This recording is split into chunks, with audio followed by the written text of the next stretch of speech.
Hello, my name is Every Bubble, and I sometimes go by the name of Simon, and this is a thoughts video.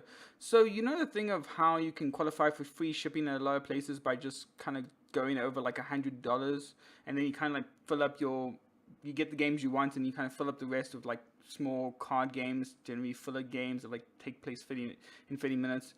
Well, that kind of happened to me, and that's why I want to talk about Medici, the card game. Not to be confused with Medici, the game. Actually, I think it's just called Medici. But these are both games made by Reiner Knizia. They are both games in which you are basically getting cards and loading them onto a ship, and then you're going to be scoring those ships based on two things. You're going to be scoring them based on the quality of the goods, and you're going to be scoring them on how many goods you actually got. You do that over a course of 3 days, and the person with the most points wins. So in Medici, the card game, it's very much just a set collection game. You're going to be getting cards, and you want to try and get numbers, high numbers, so that you score on your ship value. And then you want to be getting as many types of good as possible, but not too many. You want to get at least 5, because that's going to get you extra income, but you always want to be the person with the most, but you never want to go too far over, because then you're not really getting any more bang for your buck, and you could be trying to invest elsewhere. So you're trying to get sets, but not too big of a set, if you know what I mean. In Medici, the card game, you are simply going to collect cards by drawing them off the top of the deck. There's not a lot of auction mechanics, which Reiner Knizia is known for. This is very straightforward. You're essentially going to pull a card from the deck. If you want it, you can take it, or you can just keep going. You can do that up to 3 times, and then you can start taking cards. But the trick is, the last card you pull, you have to take it, and then you can take up to 2 more cards from the row in front of you. Any cards that are left over, just stay there simply for the next person to get. There's a wonderful tension that creates, where there's a card in front of you that you want because someone left it over from their turn. But then if you lift another card, you then have to take that card and the other card. And you only have 5 spaces on your ship, so essentially in the whole game, you're only going to be collecting 15 cards. And of course, you want to specialize. You might see that someone goes very hard in one item early on, so maybe everyone starts avoiding that because they're simply not going to get enough out of it. Or maybe they do. Maybe they want to try and contest them, but of course the deck is random. There are going to be some very good high value cards and some very bad low value cards. Generally though, if you're getting good ship value for a card, you're probably getting not that good in actual goods. Goods vary between 1 and 2 essentially. And obviously, if you have 2 goods, then you're probably not going to be getting a good ship score. So you kind of have to balance yourself and see which way you go. Likewise, there are some cards that simply just give you like 7 ship value, but aren't worth anything, and will just go back into the deck at the end of the round. This game isn't complicated. It's a 30-minute filler game. It plays really fast.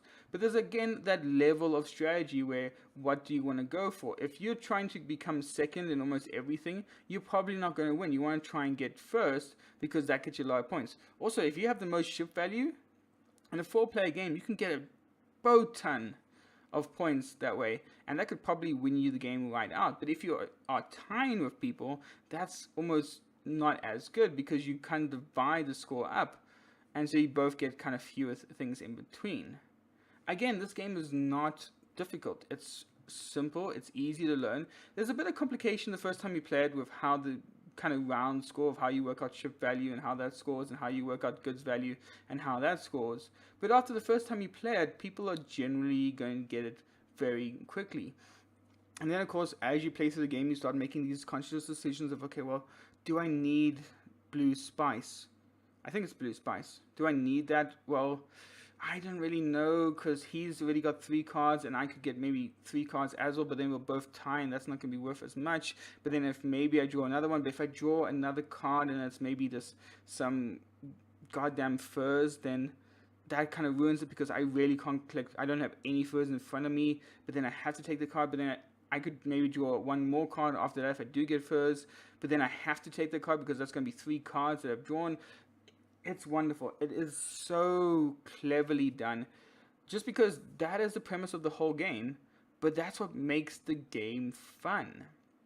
There's this wonderful thing of 3 people watching you, staring at you across the table and wondering if you're going to take the good deal. And of course, there are times when you're like, I can take this, and I will, but I know I'm getting my opponent to have the better deal. He needs that bread. He's going to get that bread. It's going to suck.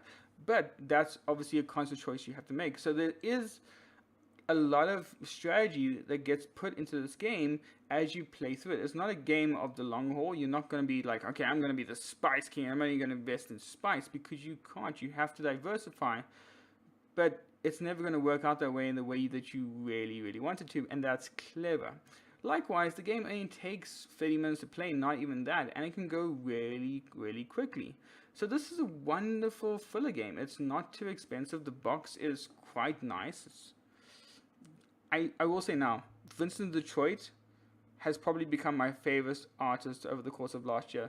His artwork is just sublime, and I can't wait to see what else he brings out for 2018. And the card quality is also really, really nice. These cards are this, again, beautifully illustrated, and these cards are really good. I probably don't even need to sleeve these cards. Maybe I will.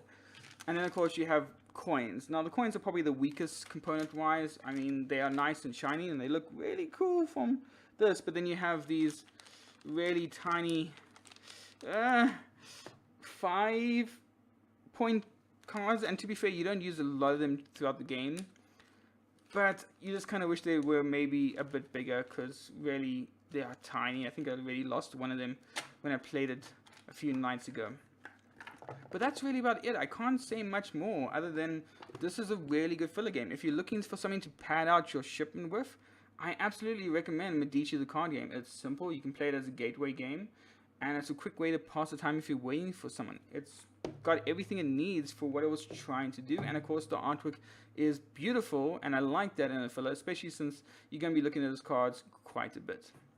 Anyway, I hope you have enjoyed my thoughts video. As always, if you have enjoyed this video, remember to hit the like button. If you want to see more videos, hit the subscribe button. And I would like to hear your thoughts on who your favorite artist is. For me, Vincent Dutrait is the man. Maybe you are a Clemens Franz type of guy. Maybe you like that kind of artwork. Or maybe you like Nadia, who does that stuff for Anton Bowser's, like Takedo, which is just beautiful. Anyway, that's going to be it for me. Thank you so much for watching. Bye-bye.